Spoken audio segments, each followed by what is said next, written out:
ప్రకటన చేశారు. శాంతి చర్చలకు సిద్ధమని వెల్లడించారు. ఛత్తీస్గఢ్, ఒరిస్సా, మధ్యప్రదేశ్, తెలంగాణ రాష్ట్రాల్లో, జార్ఖండ్, మహారాష్ట్ర రాష్ట్రాల్లో కూడా కాల్పులు నిలిపేయాలని లేఖ రాశారు. తాము కూడా కాల్పుల విరమణకు పాటిస్తామని వెల్లడించారు. కేంద్ర రాష్ట్ర ప్రభుత్వాల శాంతి చర్చలకు సిద్ధమని ప్రకటించారు. కేంద్ర కమిటీ అధికార ప్రతినిధి అభయ్ పేరుతో ఈ లేఖ విడుదలైంది. ఇప్పటికే ఆపరేషన్ కగార్ పేరుతో భద్రతా బలగాల ఆపరేషన్ కొనసాగిస్తున్నాయి. ప్రతి ఎన్కౌంటర్లో కూడా మావోయిస్టులు హతమవుతూ ఉన్నారు. మొన్న మనం చూసాం, తెలంగాణ రాష్ట్రానికి సంబంధించినటువంటి మహిళా నేతగా అనేక సేవలు అందించినటువంటి మావోయిస్టు పార్టీ మద్దతుదారులుగా ఉన్నటువంటి రేణుక దారుణంగా ఎన్కౌంటర్ చేశారు. ఆ ఘటన పైన చాలా మావోయిస్టు సంఘాలు కూడా, మావోయిస్టు మద్దతుదారులు కూడా తీవ్ర అసంతృప్తి వ్యక్తం చేశారు. వారంతా కూడా పెద్ద ఎత్తున మండిపడ్డారు కూడా. సో తాజాగా మొదటి నుంచి వినిపిస్తున్నది ఒకటే మాట, ఇరు పక్షాల మధ్య కాల్పులు కొనసాగుతున్నాయి కాబట్టి పెద్ద ఎత్తున ఆందోళన కలిగిస్తోంది. సో మేము కాల్పుల విరమణకు సిద్ధంగా ఉన్నాం, మీరు కూడా కాల్పులు విరమించండి, శాంతి చర్చలకు సిద్ధంగా ఉన్నామని చెప్పి మావోయిస్టు నుంచి లేఖ రావడంతో కొంత ఆసక్తి రేపుతోంది. మరి శాంతి చర్చలపైన కేంద్ర రాష్ట్ర ప్రభుత్వాలు ఎలా రియాక్ట్ అవుతాయో చూడాలి. దీనిపై మరిన్ని అప్డేట్స్ ఉదయం అందిస్తారు. ఉదయ్, వరుస ఎన్కౌంటర్లు జనవరి 1, 2025 నుంచి మొదలుకుంటే ఈ రోజు వరకు 2 ఏప్రిల్ 2025 వరకు కూడా సుమారుగా ఇప్పటికే కొన్ని వందల సంఖ్యలో, 100కు పైగా సెంచరీ దాటేసింది, మావోయిస్టులు హతమయ్యారు. ఈ నేపథ్యంలో ఒకసారిగా మావోయిస్టు ఆలోచన చేస్తున్నారనుకోవాలా. మొన్నటికి మనం చూసాం, కొత్తగూడెం ఆ ప్రాంతాల పరిసర ప్రాంతాల్లో కూడా సుమారుగా 90 మంది మావోయిస్టులు, అటు మహారాష్ట్రలో కూడా చాలామంది మావోయిస్టులు ప్రభుత్వంతో చర్చలు జరిపి వాళ్ళు జనజీవన స్రవంతిలోకి వచ్చేసారు, మావోయిజాన్ని వదిలేశారు. ఇక్కడ తెలంగాణలో కూడా కొంతమంది ఇప్పటికే మావోయిజాన్ని వదిలేశారు. సో వీరంతా కూడా అడవి బాట నుంచి బయటకు వస్తున్నారు. కానీ ఇంకా చాలామంది రావాల్సిన అవసరం ఉందనేటువంటి ఒక డిస్కషన్, ఒక సెన్సేషన్ అయితే ప్రభుత్వంలో కనబడుతోంది.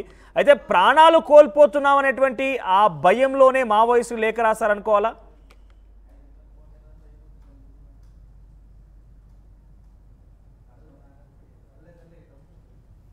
అంటే ఉదయ్, సో మావోయిస్టుల శాంతి చర్చలకు సంబంధించి లేఖపైన ఎటువంటి అప్డేట్స్ అందుతున్నాయి? ప్రాణాలు కాల్లో కలుస్తున్నాయి. ఇప్పటికే 100 మందికి పైగా ప్రాణాలు కోల్పోయారు ఎన్కౌంటర్లు అనే విషయం పైనే వాళ్ళు అలర్ట్ అయిపోయి ఈ లేఖ రాశారా?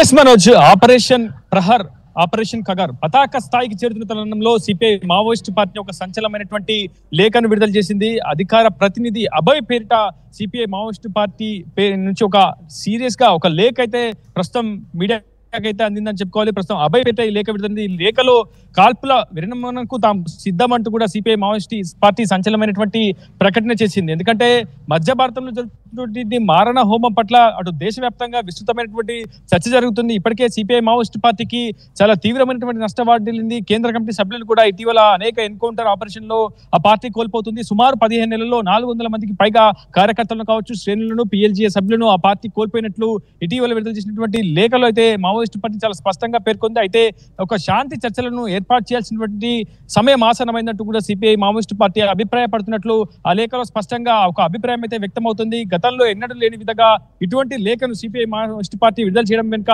చాలా సీరియస్ గా ఆలోచన అయితే చేసింది. ఆ పార్టీ అధిష్టానం కావచ్చు, కేంద్ర కమిటీ సభ్యులు కావచ్చు, పోలిట్ బ్యూరో బృందం అంతా కూడా ఈ అంశంపై విస్తృతమైనటువంటి చర్చలు జరిపారు. మేధావులతో కూడా సంప్రదింపులు జరిపారు. పార్టీ అనుబంధ సంఘాలతో కూడా సలహాలు, సూచనలు అడిగి తీసుకున్నారు. ఆ తర్వాతే ఇలా పీస్ కమిటీని ఏర్పాటు చేయడం పట్ల తమ దృక్పథాన్ని, అభిప్రాయాన్ని అయితే సిపిఐ మావోయిస్టు పార్టీ వెల్లడించింది. అభయ్ పేట ఈ లేఖను విడుదల చేసింది. ఈ లేఖలో చాలా ఛత్తీస్గఢ్ లో ఏం జరుగుతుందనే అంశాన్ని కూడా చాలా కీలకంగా అభయ్ పేరిట విడుదల చేసినటువంటి ఈ లేఖలో మావోయిస్టు పార్టీ పేర్కొంది. సుమారు 15 నెలల్లో 400 మందికి పైగా మావోయిస్టు పార్టీ తన బృందాన్ని కావచ్చు, సహచరులను కోల్పోయినట్లు కూడా పార్టీ నేత అభయ్ అయితే పేర్కొన్నారు. గతంలో ఎన్నడూ లేని విధంగా ఒక మారణ హోమం జరుగుతుంది మధ్య భారతంలో అంటూ కూడా ఆ లేఖలో స్పష్టంగా పేర్కొన్నారు. దీన్ని నరసంహారం అనే ఒక పేరుతో కూడా లేఖలో ఉటంకించారు. దీన్ని నరసంహారం అలియా జీనోసైడ్ అనే ఒక పదాన్ని కూడా ఇక్కడ ఉచ్చరించడం జరిగింది. అంటే పూర్తిగా ఒక మారణ హోమమే ఛత్తీస్గఢ్ లో జరుగుతుందనేది సిపిఐ మావోయిస్టు పార్టీ మొదటి నుంచి కూడా చెప్తూ వస్తుంది. తాము కోల్పోయినటువంటి 400 మంది అమరవీరుల కంటే 1/3 వంతు సాధారణ ఆదివాసీ జనజీవనమే ఈ మారణ హోమంలో మృత్యువాత పట్టిందంటూ కూడా మావోయిస్టు పార్టీ సంచలనంగా లేఖలో అయితే పేర్కొన్నటువంటి పరిస్థితి కనిపిస్తుంది. గతంలో కాల్పుల విరమణకు తాము సంసిద్ధమంటూ కూడా గతంలో ఛత్తీస్గఢ్ ప్రభుత్వంతో ఒప్పందం కుదుర్చుకున్నాం. పూర్తి స్థాయిలో ఆ లేఖలకు ప్రతిస్పందించాం. అక్కడ ఉన్నటువంటి హోంశాఖ మంత్రి విజయ్ శర్మ కావచ్చు, ఉప ముఖ్యమంత్రి విజయ్ శర్మ కూడా గతంలో పూర్తిగా కాల్పుల విరమణకు మావోయిస్టులు ఒక ప్రతిపాదనకు సిద్ధం కావాలంటే కూడా గతంలో ఇచ్చినటువంటి ప్రతిపాదనలకు తాము ప్రతిస్పందించాం, తాము సిద్ధమే అని చెప్పాం. కానీ కొన్ని అంశాలను ఛత్తీస్గఢ్ ప్రభుత్వం దృష్టికి తీసుకెళ్లే ప్రయత్నం చేశాం. ఖచ్చితంగా ఫార్వర్డ్ ఆపరేషన్ బేస్ పాయింట్లను పూర్తిగా నిలిపివేయాలి, సైనిక శిబిరాలను కూడా పూర్తిగా తొలగించాలి, ఎక్కడ కూడా ఆపరేషన్ కావచ్చు, సర్చింగ్ ఆపరేషన్, కుమ్మింగ్ ఆపరేషన్ చేపట్టకూడదంటూ కూడా పూర్తి స్థాయిలో గతంలో ఛత్తీస్గఢ్ ప్రభుత్వానికి తాము విన్నవించుకున్నటువంటి ప్రతిపాదించినా కానీ ఛత్తీస్గఢ్ ప్రభుత్వం అక్కడ స్పందించలేదు. కానీ ప్రస్తుతం ఉన్నటువంటి పరిస్థితులు చాలా భయంకరంగా ఉన్నాయి. ఒక మారణ హోమం ఛత్తీస్గఢ్ లో మధ్య భారతంలో జరుగుతుంది. ఇది రాజ్యాంగానికి విరుద్ధంగా జరుగుతుంది. రాజ్యాంగానికి విరుద్ధంగా రాజ్య సైన్యాన్ని అంతా కూడా రాజ్యం అంతా కూడా ప్రస్తుతం ఛత్తీస్గఢ్ లో మోహరించి భారతీయులపైనే భారతీయ సైన్యంతో దండెత్తే ఒక యుద్ధం అక్కడ జరుగుతున్నట్టు కూడా మావోయిస్టు పార్టీ తన లేఖలో అయితే పేర్కొంది. కేవలం అంటే పూర్తిగా పెట్టుబడిదారులకు కావచ్చు, పూర్తిగా విదేశీ కార్పొరేట్ వ్యవస్థల కోసమే ప్రస్తుతం ఉన్నటువంటి మావోయిస్టు ప్రభావిత ప్రాంతాల్లో ఉన్నటువంటి ప్రభుత్వాలు పనిచేస్తున్నాయి. లేఖలో ఏదైనా డిమాండ్స్ ఉన్నాయా? అంటే ఏ డిమాండ్స్ పైన ప్రధానంగా చర్చించాలనుకుంటున్నామనే విషయం పైన మన అందులో పేర్కొన్నారా? లేఖలో ఉందా?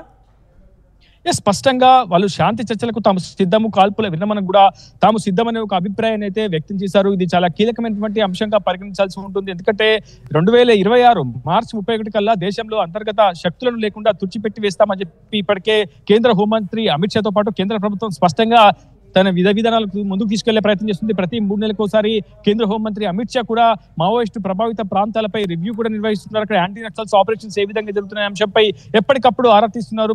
ప్రత్యేకంగా ముఖ్యమంత్రులతో కూడా ఇటీవల కేంద్ర హోంమంత్రి అమిత్ షా కూడా భేటీ అయ్యారు. ఖచ్చితంగా 2026 మార్చి 30 కల్లా మావోయిస్టులను తుడిచిపెట్టి వేస్తామని చెప్పి కూడా మొదటి నుంచి కూడా కేంద్ర ప్రభుత్వం చెప్తుంది. ఈ నేపథ్యంలో అక్కడ ఆపరేషన్స్ పతాక స్థాయికి చేరుతున్నాయని చెప్పుకోవాలి. ప్రతి వారంలో సుమారు 30 మందికి పైగా మావోయిస్టులను ఆ పార్టీ కోల్పోతుంది. PLGA దళాలను కూడా విస్తృతంగా కోల్పోతుంది. క్షేత్రస్థాయి బృందం నుంచి అటు అత్యున్నతమైనటువంటి క్యాడర్ ను కూడా మావోయిస్టు పార్టీ కోల్పోయింది. ఇటీవల చలపతి లాంటి కేంద్ర కమిటీ సభ్యుడిని కూడా ఎన్కౌంటర్ లో కోల్పోవడం మావోయిస్టు పార్టీకి చాలా చేదు అనుభవాన్ని, తీవ్రమైనటువంటి నష్టాన్ని అయితే మిగులుతుంది. ఈ నేపథ్యంలో అటు వ్యూహాత్మకం అనుకోవచ్చు, లేదంటే ప్రజల నుంచి సానుభూతి కూడా దక్కించుకునే ప్రయత్నం కావచ్చు. ఏది ఏమైనప్పటికీ అక్కడ జరుగుతున్నటువంటి మారణ హోమం పట్ల మావోయిస్టు పార్టీ చాలా సీరియస్ గా రెస్పాండ్ అని చెప్పుకోవాలి. ఒక ప్రతిపాదనను గతంలో రామకృష్ణ హయాంలో ఇటువంటి ప్రతిపాదనను వైఎస్ ముఖ్యమంత్రిగా ఉన్న హయాంలో రామకృష్ణని పిలిపించి కూడా మావోయిస్టు పార్టీ ద్వారా చర్చలు జరిపే ప్రయత్నం చేశారు. కాల్పుల విరమణకు సిద్ధం కావాలని కూడా వైఎస్ హయాంలో కొంత చర్చలు జరిగాయి. కానీ ఆ చర్చలు పూర్తి స్థాయిలో సఫలం కాలేదు. ఆ తర్వాత మళ్ళీ చాలా పెద్ద ఎత్తున మావోయిస్టు పార్టీకి నష్టం పడింది. కానీ మళ్ళీ ఇప్పుడు ప్రస్తుతం అబ్బాయి విడుదల చేసినటువంటి లేఖలో చాలా స్పష్టంగా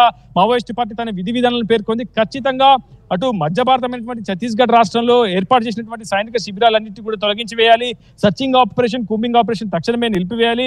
ఖచ్చితంగా ఈ అంశాలను పాటిస్తే తాము కాల్పుల విరమణకు సిద్ధం, చర్చలకు సిద్ధం, శాంతి చర్చలకు తాము పూర్తి స్థాయిలో మద్దతు పలుకుతామని చెప్పి కూడా పెద్ద ఎత్తున సిపిఐ మావోయిస్టు పార్టీ తను విడుదల చేసినటువంటి లేఖలో పేర్కొంది. ప్రస్తుతం తాను చేసినటువంటి ప్రతిపాదనలకు యువత, మేధావులు, మీడియా, జర్నలిస్టులు కావచ్చు, పూర్తిగా ప్రజా సంఘాలన్నీ కూడా మద్దతు పలకాలని కూడా చాలా పెద్ద ఎత్తున ఒక అభిప్రాయాన్ని అయితే మావోయిస్టు పార్టీ వ్యక్తం చేస్తున్న పరిస్థితి కనిపిస్తుంది. ఇప్పటికే గడిచిన ఏడాది మావోయిస్టు పార్టీ అంటే ఈ శాంతి చర్చల్ని ప్రభుత్వాలు తీసుకునే అవకాశం ఉంది. చాలా క్లియర్ గా మావోయిజం లేకుండా చేస్తాం, 2026 కల్లా మావోయిజం అంతం చేస్తామని కేంద్ర హోంమంత్రి అమిత్ షా మాత్రం పట్టుకొని ఉన్నారు.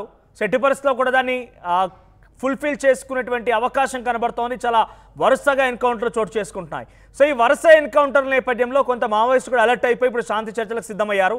అయితే ఈ శాంతి చర్చల నేపథ్యంలో ప్రభుత్వం అంకరిస్తుంది అనుకోవాలా? ఈ శాంతి చర్చలకి సిద్ధంగా ఉందా ప్రభుత్వం? ముఖ్యంగా మావోయిజాన్ని లేకుండా చేయాలని ఒక ఆశయంతో ఈ ప్రభుత్వాలు వారి శాంతి చర్చలతో ఏకీభవించి వారి డిమాండ్స్ని పరిష్కరించి వారిని పూర్తిగా మావోయిజం లేకుండా చేసే అవకాశం ఏదైనా కనబడుతోందా?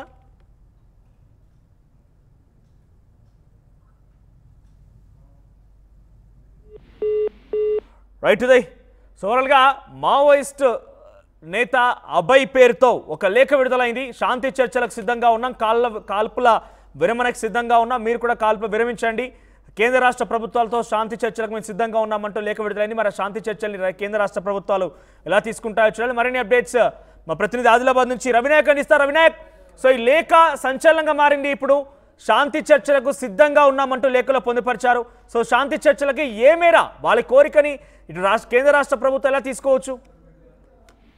ఎస్ మనోజ్, ఈ ఏదైతే లేఖ రిలీజ్ చేసిందో ఈ లేఖ ఒక రకంగా బిగ్ బ్రేకింగ్ అండ్ సంచలనం అని చెప్పుకోవచ్చు. అయితే వాస్తవికాలు ఒకసారి పూర్తిగా పరిశీలన చేస్తే మావోయిస్టు పార్టీ ఇప్పుడున్న పరిస్థితి ఏంటి, అంతకుముందున్న పరిస్థితి ఏంటి, ఏ రాష్ట్రాల్లో మావోయిస్టు పార్టీ విస్తరించింది, ఈ అంశంలో చాలా క్షుణ్ణంగా ఆలోచించిన తర్వాతనే ఈ లేఖ రిలీజ్ చేసినట్టు మనం ఒకసారి చూస్తే తెలిసింది. మనకున్న సమాచారం కూడా పక్కాగా అంటే 2024 హైదరాబాద్ లో మార్చిలో దీనికి సంబంధించి రౌండ్ టేబుల్ సమావేశం జరిగింది. ఈ రౌండ్ టేబుల్ సమావేశంలో ప్రధానమైన కొంతమంది పాల్గొన్నారు. ఎవరైతే హక్కులకు సంబంధించిన నేతలు కావచ్చు, తెలంగాణ నుంచి, ఛత్తీస్గఢ్ నుంచి, అదే విధంగా పలు రాష్ట్రాల నుంచి కొంతమంది పాల్గొన్న పరిస్థితి. దాంట్లో ఛత్తీస్గఢ్ నుంచి పాల్గొన్న ప్రధానమైన నేత, హక్కుల నేత, సీనియర్ అడ్వకేట్ బేర్ల భాటియాతో మొదలుకొని మన దగ్గర వరవర్ రావు, అదేవిధంగా పాణి, ఇట్లా కొంతమంది హక్కులకు సంబంధించిన ప్రధాన నేతలు అంటే పాణితో పాటు